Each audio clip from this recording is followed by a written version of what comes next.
Halo guys, welcome back again to my channel. Bersama saya Hansen di sini, dan seperti biasanya setiap harinya saya akan buatkan video seputar cryptocurrency. Apa kabar kalian hari ini semuanya? Semoga dalam keadaan yang baik-baik saja. Di video hari ini kita bakalan bahas apa yang sedang terjadi di Bitcoin, sehingga di 24 jam terakhir kita melihat pergerakan yang cukup liar, di mana kita sempat membuat fake out ke atas, kemudian juga membuat sebuah fake out ke bawah. Apa yang sedang terjadi, apa penyebabnya, dan apa yang bisa kita expect untuk beberapa waktu mendatang, kita bakalan bahas semuanya di video hari ini. Namun sebelumnya kita bakalan mulai dari market cap terlebih dahulu. Per hari ini secara global market cap crypto berada di angka 1,19 triliun dolar atau naik sekitar 0,22%. Nah, di token coin sendiri sebenarnya keadaannya dalam keadaan mix. Sebagian ada yang hijau, ada juga yang merah. Dan kenaikan paling signifikan itu adalah Litecoin dengan kenaikan 12,63% menuju 106,72 dolar. Dan udah lama sekali teman-teman kita tidak melihat Litecoin itu masuk ke jajaran top 10, dan pada akhirnya kali ini kembali masuk karena dalam 1-2 hari terakhir kenaikan Litecoin termasuk lumayan signifikan, sehingga mampu menggeser Solana menjadi keurutan ke-10, dan sekarang market cap dari Litecoin sendiri jadi 7,8 billion dolar. So, itu adalah outlook sementara dari beberapa top coin yang ada. Sekarang kita langsung aja masuk ke data dan berita terbaru hari ini. Nah, setelah adanya pergerakan yang lumayan signifikan dalam 24 jam terakhir, teman-teman, likuidasi terjadi di dua arah. Inilah kenapa saya sampaikan di awal video tadi, fake out itu terjadi di dua arah. Pertama kita di pump, kemudian di dump lagi, baru kembali naik. Sehingga likuidasi yang terjadi dengan total 255 juta dolar di sini, tidak mengherankan itu 50-50 kurang lebih. 124 jutanya dari arah long, 131 jutanya itu dari arah short. Nah, di video kemarin saya sudah sampaikan bahwa ada indikasi negatif ketika Bitcoin itu mendapatkan rejection yang luar biasa besar, dan saya sudah sampaikan apabila kita kembali reclaim di bawah area trendline, itu berarti market kasih kita clue bahwa mereka pengen untuk membuat lower low baru. Dan kita persis melakukan hal tersebut. Nah, tetapi bukan tanpa penyebab teman-teman, kita kemudian mendapatkan drop di Bitcoin kemarin dengan manner yang cukup cepat, menyentuh ke kurang lebih area 29.500-an. Walaupun hanya dalam sekejap gitu ya. Alasannya karena market bereaksi terhadap headline hari ini, yaitu adalah US SEC deems spot Bitcoin ETFs filing as inadequate. In the eyes of the SEC, the recent filings from BlackRock, ARK Invest, Fidelity, and other assets manager are not sufficiently clear and comprehensive. Jadi dengan adanya headline ini keluar, kita kemudian melihat market drop lumayan dalam, kurang lebih 1.000 dolar, hanya dalam waktu mungkin 15-30 menit. Karena berita bahwa SEC menyampaikan bahwa proposal yang disampaikan oleh BlackRock, ARK Invest, Fidelity, dan kawan-kawan soal spot Bitcoin ETF itu belum benar-benar clear atau jelas dan komprehensif. Sehingga market merasa, wah, ini bisa jadi bakalan ditolak lagi nih spot Bitcoin ETF-nya. Padahal 1-2 minggu terakhir kita juga tidak bisa pungkiri kenaikan di Bitcoin itu sedikit banyak juga dibantu oleh rumor bahwa spot Bitcoin ETF pada akhirnya bakalan di-approve, karena yang sekarang mengajukan itu adalah BlackRock.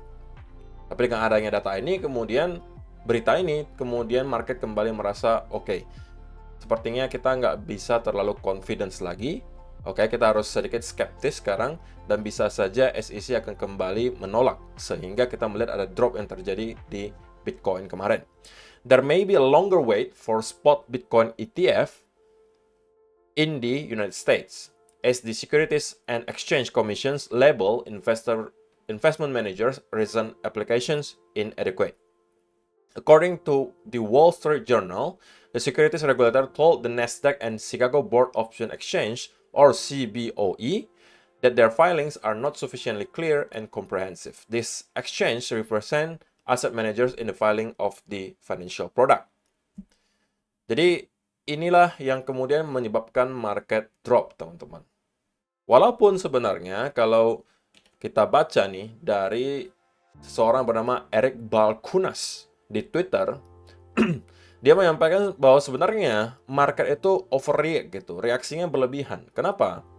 Karena menurut Eric Balchunas, hal yang disampaikan SEC itu tidak seburuk yang kita kira kok gitu. Ini adalah statementnya. Yet the SEC told the exchange that it turned the filings because they didn't name the spot Bitcoin exchange with which they are expected to have surveillance sharing agreement or provide enough information about the details of those surveillance arrangements. Asset managers can update their language and refile. Ini adalah statement yang sebenarnya tidak akan kalian temukan di pengajuan proposal sebelumnya. Seperti yang kita tahu teman-teman, bahwa sudah banyak institusi yang dulunya mencoba untuk mengajukan spot Bitcoin ETF dari tahun 2020 bahkan. Dan semuanya ditolak. Tetapi penolakannya itu tidak disertai dengan penjelasan yang terlalu jelas. Artinya SEC tidak menyampaikan apa sebenarnya yang mereka mau supaya spot Bitcoin ETF-nya bisa di-approve. Tetapi kali ini berbeda. Oke? Hold up a second, katanya Eric Balchunas. This isn't as bad as headlines. The key paragraph is deep in story. Basically, SEC wants them to name the crypto exchange and give more details on SSA. That's understandable, arguably good news. I was under impression that have to update that as well. Jadi kali ini mereka tidak langsung mentah-mentah menolak gitu. Tapi mereka cuma menyampaikan bahwa proposal yang mereka ajukan itu belum terlalu clear, tidak terlalu jelas dan tidak terlalu komprehensif. Dan mereka bisa gitu ya untuk kembali mengubah bahasanya, update the language dan mengajukan ulang. Oke? Jadi ini bukan berarti ditolak teman-teman, tapi mungkin perlu direvisi dan bisa di-refile. Dan justru gitu ya, kalau misalnya SEC menyampaikan bahwa mereka bisa melakukan update terhadap bahasanya dan kemudian melakukan refile, bagi saya itu sebenarnya bukan berita yang terlalu buruk gitu. Karena mereka tidak mentah-mentah menyampaikan no, tidak, spot Bitcoin ETF belum saatnya. Tidak seperti itu. Tapi di sini cuma disampaikan mungkin ada sesuatu yang masih kurang gitu, yang belum clear. Yang masih harus direvisi dan bisa aja kemudian ketika direvisi dan refile lagi bakalan di-approve. Tentunya itu adalah harapan kita semua gitu, harapan. Dan sampai sekarang belum terwujud, tetapi ada progres teman-teman. Jika kita bandingkan dengan pengajuan yang dilakukan di tahun 2021 dan 2020. Pada saat itu sekali lagi tidak ada sama sekali penjelasan dari SEC soal apa yang mereka mau supaya spot Bitcoin ETF-nya bisa di-approve, tapi kali ini sudah ada penjelasan spesifiknya apa yang mau mereka lihat di pengajuan tersebut sampai mereka bisa melakukan approval atau persetujuan gitu. Tapi bagaimana menurut kalian? Apakah menurut kalian pada akhirnya spot Bitcoin ETF lagi-lagi akan di-deny atau ditolak oleh SEC, atau pada akhirnya spot Bitcoin ETF bakalan di-approve di Amerika Serikat dalam waktu yang dekat? Kalian mungkin bisa kasih komentar kalian di kolom komentar di bawah. Dan juga yang berikutnya teman-teman, ini dari TechDev. Lagi-lagi merupakan fractal pattern. Memang jagonya fractal pattern itu adalah dari TechDev gitu ya. Setiap kali dia post chart itu biasanya untuk meng-highlight persamaan pergerakan antara masa lampau dengan yang sekarang gitu. Dan kali ini dia membuat perbandingan pergerakan antara bulan Juli 2023 dan juga bulan November 2020. Sesuatu yang menurut dia sama adalah pada saat itu di tahun 2020 di sini kita mendapatkan ada konsolidasi yang cukup panjang. Ini adalah monthly chart ya teman-teman. Jadi satu candle di sini itu mewakili pergerakan satu bulan. Jadi kita berbulan-bulan sideways di sini. Kemudian kita breakout dan kita membuat semacam konsolidasi sebelum pada akhirnya kita kembali rally. Dan menurut si TechDev, pergerakan yang kita lihat sekarang juga sebenarnya kurang lebih mirip gitu. Dimana kita juga udah breakout dari sebuah trendline, kemudian melakukan konsolidasi.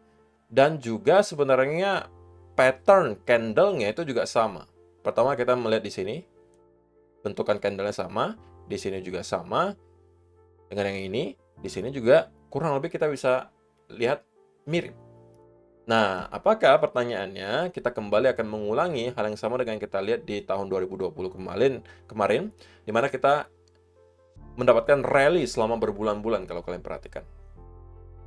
Dan tentunya ini adalah senario yang menjadi impian lah gitu ya untuk kita-kita yang merupakan investor cryptocurrency. Karena kalau memang benar teman-teman, kita bisa melihat ini pergerakannya masif banget loh. Dan kita membuat all time high baru sampai pada tahun 2021 sebelum kita masuk kembali ke bear market. Hanya dalam waktu, kalau kalian perhatikan 1-2 bulan saja, kita mampu break di atas area all time high-nya. Oke, so itu adalah beberapa data dan berita hari ini yang pengen saya sampaikan untuk kalian. Sekarang saya akan langsung bahas ke chart. So, apa yang sedang terjadi teman-teman? Kalau kita perhatikan di sini, kita sebenarnya masih berada di tahap konsolidasi di sini. Oke, berada di tahap konsolidasi. Dan kalau kita zoom in ke time frame yang kecil di 1 hour chart kemarin, kalau misalnya kalian ada nonton video saya semalam, saya sudah sampaikan apabila kita sampai reclaim di bawah lagi area trendline di sini dan break di bawah area trendline, ini adalah pertanda bahwa Bitcoin akan nyampe ke area minimal low terakhir 29.800 atau kemungkinan break dan menjemput likuidasi di sekitaran area range di sini. Ini udah saya sampaikan berkali-kali di video kemarin dan kemarin lusa, teman-teman. Karena, sekali lagi, saya yakin dan percaya banyak sekali stop loss dari orang-orang yang buy di sekitaran area di sini, di sekitaran di sini, di sekitaran di sini, dan di sekitaran di sini. Itu taruhnya semua stop lossnya di sekitaran di sini. Sehingga ada insentif yang cukup besar bagi market maker untuk mencoba mendorong harga ke sini. Dan itu persis terjadi. Sama juga yang kita lihat di sini.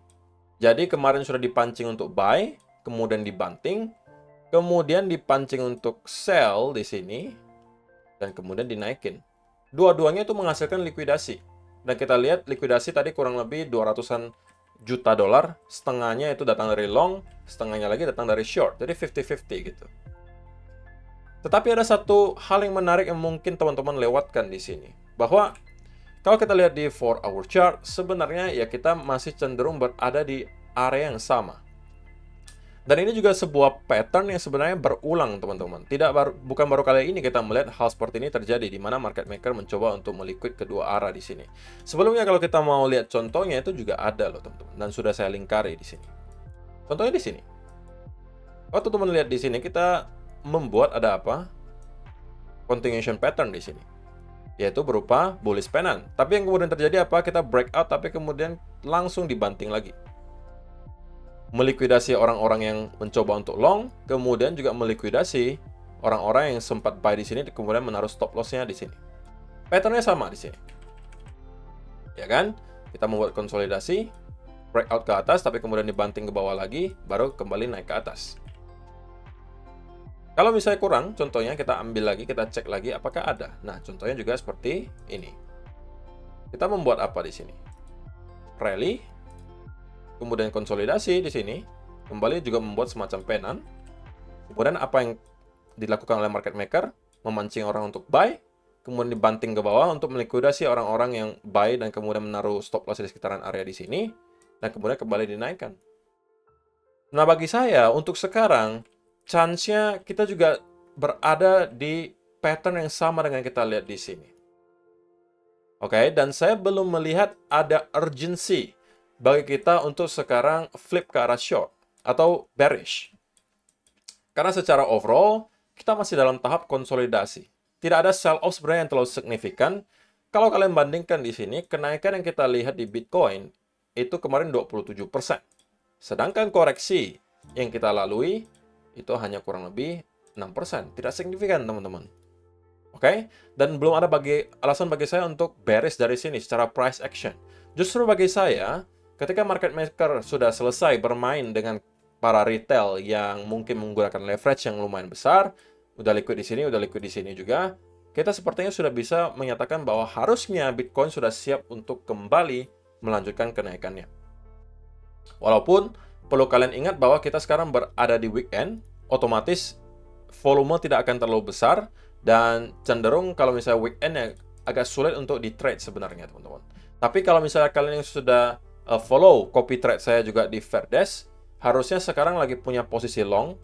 Saya jujur saja sedikit telat masuk. Kenapa? Karena penurunan yang terjadi kemarin di sini itu terjadi sangat cepat, teman-teman. Dan saya kebetulan sedang tidak berada di depan layar, so saya tidak sempat masuk di sekitaran area di sini. Saya masuknya kalau tidak salah sekitaran 30.100-an di sini. Kayak kalau misalnya kalian ada ikutin copy trade-nya, harusnya sekarang punya posisi long. Dan saya harus pantau kembali kira-kira apa yang harus saya lakukan berikutnya. Kalau misalnya saya mendapatkan ada indikasi, kalau misalnya kita mau kembali reverse ke bawah, ya mungkin saya harus close. Tapi kalau misalnya tidak, saya akan hold posisi tersebut dan mudah-mudahan Bitcoin kali ini mampu break di atas area trendline di sini. Kalau kalian lihat di daily, sebenarnya tidak banyak ya, tidak banyak hal yang berubah dari kemarin gitu. Kita bermain di area yang sama sebenarnya, cuman memang kita mendapatkan ada semacam wick yang cukup panjang di atas maupun di bawah untuk melikuidasi orang-orang yang menggunakan leverage terlalu besar. Tetapi so far untuk daily chart kita masih berada di tahap konsolidasi, dan untuk midterm saya masih cenderung akan bullish untuk Bitcoin. Dan salah satu hal yang bisa memperkuat probabilitas bahwa kita sudah siap untuk kembali melakukan rally ke atas adalah apabila daily chart sudah closing satu candle di atas area trendline di sini. Bagi saya itu seharusnya sudah cukup dan kita kemungkinan sudah akan start untuk building up lagi dan membentuk ke high yang baru. Target berikutnya tentunya akan ada minimal area 32 sampai 33 ribu. Kalau itu mampu kita break, 34 sampai 36 menjadi next target. Oke. Tapi kalau untuk teman-teman yang sampai sekarang belum sempat masuk ke posisi apapun, gitu ya, belum sempat masuk ke posisi apapun. Untuk sekarang saya rasa tidak worth it untuk dicarikan setup, gitu ya. Kalau kalian long dari sini, RR-nya tidak akan memadai karena sekali lagi, kalau kalian buy di sini, maka naik sedikit kalian sudah akan ketemu dengan resistance berupa trendline lagi di sini.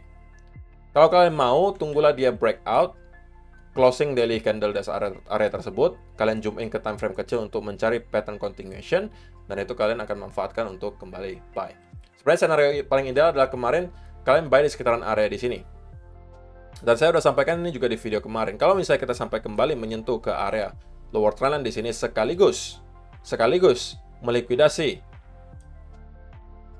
beberapa area di sini, saya akan mencari peluang untuk long. Ya jujur saja saya masuknya sedikit telat, tapi apa boleh buat, kalau memang kita akan menunjukkan kenaikan, ya harusnya masih worth it lah untuk diambil kalau di sekitaran area di sini. Tapi kalau kalian belum sempat masuk, ya sudah, mungkin sekarang perlu di skip dulu, atau kalian bisa menunggu dua skenario lagi. Pertama kita breakout kemudian consolidate dan kalian bisa masuk, atau yang kedua Bitcoin akan kembali untuk reverse ke bawah, mungkin membentuk wave berikutnya. Ini udah kita 3 wave ya teman-teman. Bisa aja wave berikutnya muncul, dan ini juga mungkin bisa kalian manfaatkan kembali untuk peluang mencari long. Oke. Kalau untuk short, saya rasa untuk sekarang belum terlalu worth it untuk diambil, karena secara risk and reward juga bagi saya tidak terlalu besar. So, saya rasa itu aja yang perlu saya sampaikan di video hari ini, teman-teman. Terima kasih untuk kalian yang sudah menonton sampai selesai. See you in the next video. Bye.